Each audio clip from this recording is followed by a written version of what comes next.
بسم اللہ الرحمن الرحیم۔ السلام علیکم۔ جس طرح کہ آپ جانتے ہیں کہ اس وقت پورا پاکستان مومن بنا پھرتا ہے۔ عمران خان کی عدت کا معاملہ ہو یا کسی بھی اور بندے کے معاملات ہوں، ان میں یہ فوراً اسلام کو داخل کر دیتے ہیں۔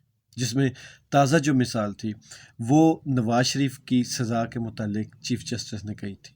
پھر ہمارے آرمی چیف نے بھی سوشل میڈیا کو شیطانی میڈیا کہا تھا، جس کے بارے میں سلیم صافی نے یہ کہا تھا کہ یہ بات میں قرآن کریم سے بھی ثابت کر سکتا ہوں۔ تو اس وقت پورے پاکستان میں سارے مومن ہیں، کوئی بھی یہاں پہ غیر مسلم تو ہم کہہ نہیں سکتے، یہ گستاخی ہم کر نہیں سکتے، لیکن تھوڑی شرکیہ باتیں بھی ہوتی رہی ہیں۔ اور اس بار نون لیگ نے جو ایک حد ہی ختم کر دی، مطلب وہ ہر کچھ عرصے کے بعد کوئی نہ کوئی ایسی درفتنی چھوڑتے ہیں۔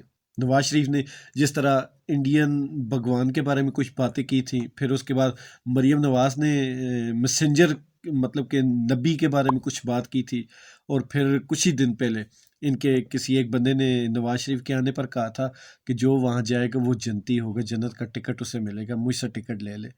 اور آج اسی پارٹی کے ایک اور بندے نے نعوذ باللہ اتنی بڑی بات کہہ دی کہ دل کرتا ہے کہ بندہ ہزار اور لاکھوں لعنتیں بھی بھیجوں تو کم ہے۔ اس بندے نے یہ کہا، اینڈ پہ آپ ویڈیو بھی دیکھ لیجئے گا، اس بندے نے یہ کہا کہ اللہ تعالیٰ کے بعد صرف نواز شریف ہے۔ تو مطلب کہ آپ خود سوچیں میں کیا کہوں۔ یہ ایسی چیز ہے کہ اس کے بارے میں بات کرتے ہوئے بھی غصہ آتا ہے، اور شدید غصہ آتا ہے۔ یہ کسی کے بھی آپ کہہ لیں کہ دین سے جو محبت ہے وہ برداشت نہیں کر سکتے۔ بہرحال اللہ تعالیٰ ان کو ہدایت دے۔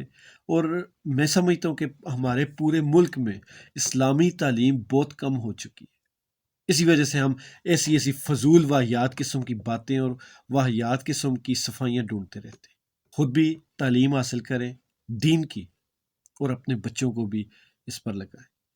سب سے بہتر چیز ہے آپ قرآن کی جو تعلیم قرآن کو پڑھنا تو ضروری ہے ہی ہے، اس کو سمجھنا بھی ضروری ہے۔ تو اس کو سمجھیں گے تب بھی جب آپ اس کو ترجمے کے ساتھ پڑھیں گے۔ اللہ تعالیٰ ہم سب کو ہدایت دے، اور اللہ تعالیٰ ہم سب کا حامی و ناصر۔ اللہ کے بعد جو ہستی ہے اس کو میاں نواز شریف کہتے ہیں۔